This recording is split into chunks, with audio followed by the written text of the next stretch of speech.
What's going on YouTube? Today I'm putting back together my Demko Shark Cub.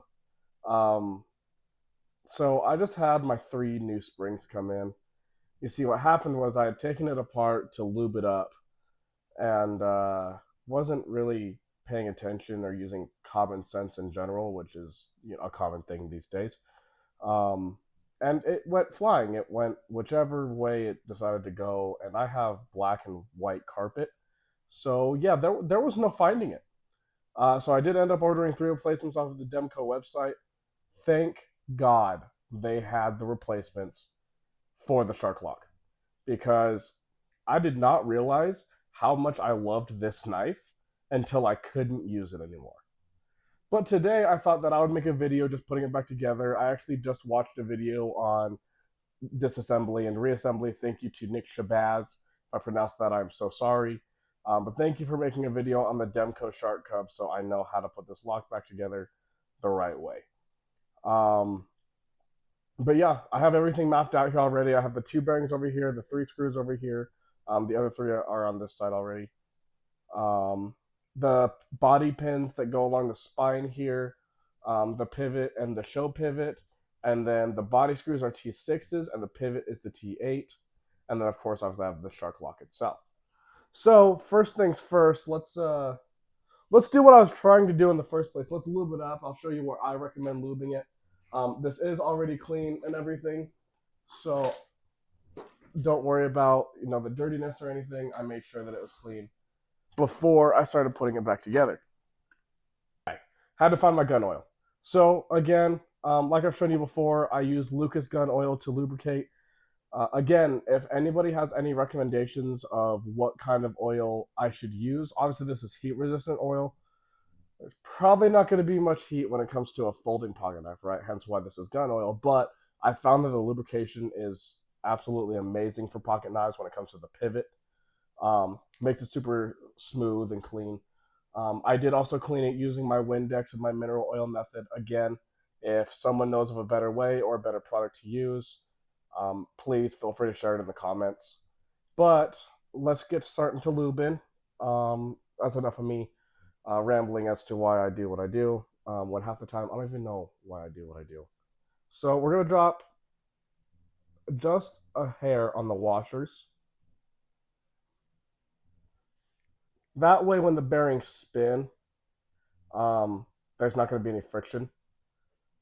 I'm just going to swirl those around with my finger. I probably should be using a Q-tip because of the oil on my finger, but it's fine. Um, and then on the blade as well, for the same reason. Obviously, with bearings, there shouldn't be much friction in the first place. That's kind of the point of the bearings. But at the same time, you just want to make sure you're taking care of your knives properly, especially when you're going to drop a little bit of money on them. Not that the Demko Shark Cub is super expensive. It's $230, I believe. I don't know if they make more affordable versions, but I do have the Demko Stealth. You can also see the hardness test right there. They did this obviously so you can't see it, but they do it just to test the hardness, make sure that everything is good to go on the blade. So let's put the show pivot in first. One thing to note that he had mentioned that I want to mention as well is, okay, you're gonna have to take my word for it. Maybe I can show it. Yeah, there. So the pivot is actually like a D instead. That way the pivot doesn't move at all. So you'll see here that there's a little line there up top. So you want to make sure that you line that up with the hole on the side of the Demko Shark Cub. So let's put this. I'm gonna do it from this side instead of trying to do it blind.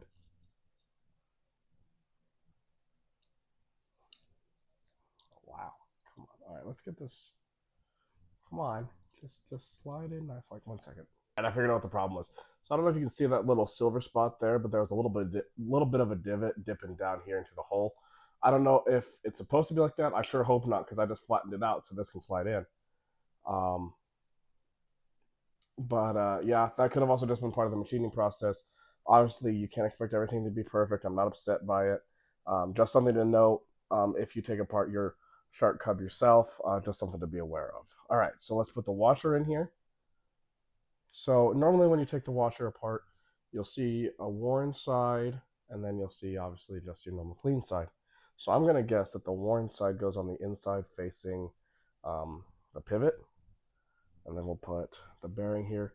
Now the bearing is a little tough. I'm gonna imagine that the smooth side is gonna go against the blade versus the more rough cut side. So we're gonna put that in there. And then let's get one of our body pins here. Put that in. Also, I just picked up this rubber mat. It's got magnets, and it is so convenient for taking knives apart and putting them back together. Because that way you can make sure that nothing rolls off on accident. There's also little trays here. It's usually designed for a gun cleaning mat, which I will partake in that situation as well. But for now, we're putting together my Demko Shark Cup. Now, we can get the blade put on here. Slide that on all nice like. Yeah, it's almost put back together. Let's drop a couple drops of oil on this spot right here. The reason why I'll show you in a second after I'm done lubing it. That's where the shark lock sits. So, like I was telling you, you want to put oil where there's going to be friction because you don't want something to get scratched up and damaged and then gets grimy. It's not going to heat fuse together, obviously, but you don't want any issues down the line, of maybe pocket lid getting in there or something. But okay, now I'm just lubing the shark lock up. This is going to be facing this way, so it's going to be sitting on this side. I'm going to lube up this side as well. Okay. Slides back in there. Awesome. Just slide it around a couple times. Let's get that lube all perfect. Not perfect, but better than what it was. Okay, and then just to make sure where those pins are going to sit. Okay, yeah, so it's going to be in between these two. Okay, I'm just going to put one drop there because I put a little bit more than I meant to in the first place. All right, here comes the scary part. One of the springs has to go in here safely.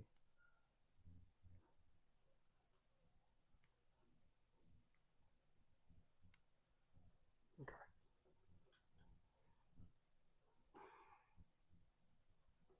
You know what? Let's just put it in fully extended.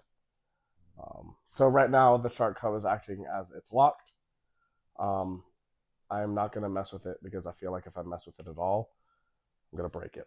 So not break it, but lose the spring again. And granted, I have 2 extras, but I would like to keep those just as that, extras. Okay, now we're gonna put this side back on. I'm trying not to lift it because I don't want any of the pins to fall out. I don't want the spring to decide that it wants to go for a joyride. Okay. Now let's put the pivot back in there. I'm going to make sure everything's screwed down before, or I'm going to make sure that the pivot's screwed down before I try the lock, make sure I put it back together right. Okay. Let's grab, is this the, yep, okay, say T8. You see that? T8.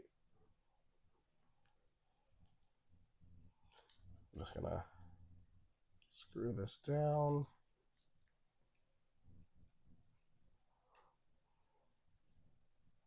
Tighten it down super tight just so this can sit flush again. Oh boy, I'm a little scared. And look at that. She works again. Okay. Well, that's easy enough. So let's get these body screws put back in. Now, if anyone has watched any of my videos, you know that I don't put the pocket clip back on. The story isn't going to change with this one. I'm still keeping the pocket clip off, but I do have the 2 screws just to get those holes out of there because I don't think that the holes look good. I try to do that with all my pocket knives. Depends on what it is, because I mean, obviously, like this knife, these screws were, they machined a divot for them, which is why it looks so uneven and ugly, in my opinion. Have to screw there. Maybe I should just use the mat for its purpose instead of trying to do it myself still, right? Anyways, what I was trying to say was this one was designed with divots for the screws. So having the screws out there just doesn't look really as good in my opinion. But that looks. This is such a good looking knife. Now I don't have the ADS 20.5 to compare this to. Um, I do want to get that knife, but not yet.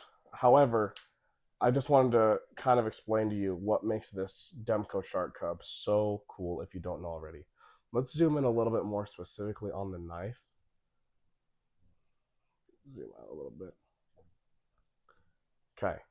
The cool thing about this Demko Shark Cub is it's a full-size knife, but it's a very small blade. Let me. The only knife that I really have to compare size-wise right now is my Spyderco PM2. It's the one I carried today. It was right next to me. But you can see that those handles are. I mean, obviously the PM2 is a little bigger, but it's rather similar size. But look how much shorter that blade is. So that's what makes this so popular. Is it still feels like a full-size knife, but the blade is tiny. It makes it more illegal to carry in all states. Um, that just makes it really unique. You know, something like the PM2, it's a full size, not a full size knife, but it's a bigger knife. You're gonna have to check laws before you travel. The Demko, it's pretty much legal everywhere. Obviously, check your local laws first before you quote me on that. Um, I know there's some specific gravity laws because you can deploy it using the shark lock, which I think is dumb, but that's neither here nor there. I don't make the laws. I just have to comply with them. Um, the best way I can compare this, like in the gun world, for example, if you really want a comparison, is this is just like the Glock 19X. Now, if you don't know the Glock 19X, what they did was they took the Glock 19 grip, right, which is their more carry-friendly grip, but they put a Glock 17 slide on it, right? Um, or sorry, I think you flipped that the other way around. Yeah, they put a Glock 17. Yeah, no, that was right the first time. Basically, what that did is it made it more compact, but made it a little bit heavier. So you're still able to shoot it accurately. It was one of the pistols that the military was considering using until the SIG P320. Don't don't tell anyone I said that name out loud. Um, but until they chose the SIG P320 to take the spot instead. So that's kind of what this knife reminds me of, is the Glock 19X of carry. Um, I love this thing. Like I said, as soon as I broke it, I didn't realize how much I was going to miss it. I'm so happy to have it back together. I'm probably going to carry this thing every day. It's going to be my small compact folder that I comfortably would hand to anybody. Um, but yeah, that's the Demko Shark Cub. I know it's a very popular knife right now, so I want y'all's opinions on how you feel about it. I love that. I love the Shark Lock. It's so reliable and so strong. It is patented, but there are also variations of it. Civivi with the Vision does one specifically. But it is cool to see that Demko is at least expanding their patent to having their trademark on a knife, but still letting other knives use the Shark Lock, like the Flytanium Arcade line of knives. I think that's really cool. I really hope we start seeing more knives like this in the industry. Obviously, not one like this specifically because, again, patented. Um, but seeing something that you can rely on, something that's a lot stronger, you know, especially for bulkier, bigger knives, something that you're going to use in more outdoor situations. You know, something that a knife's going to take a lot of abuse. But yeah, that's the Demko Shark Cub Stealth. It's gorgeous looking. Thank you guys so much for watching. Make sure to subscribe to my YouTube and to my Instagram. Both handles are Mental Health EDC Guy. Here, I'll even show you right here. This is why I did this. Mental Health EDC Guy. Follow me on TikTok, Instagram, and obviously follow me here, of course. I try to make daily content. I was going to review the Civivi Vision FG today, but instead my springs came in, so why not talk about the Shark Cub a little bit? Anyways, thank you guys so much for watching. Hope you enjoyed, and I'll catch you in the next one.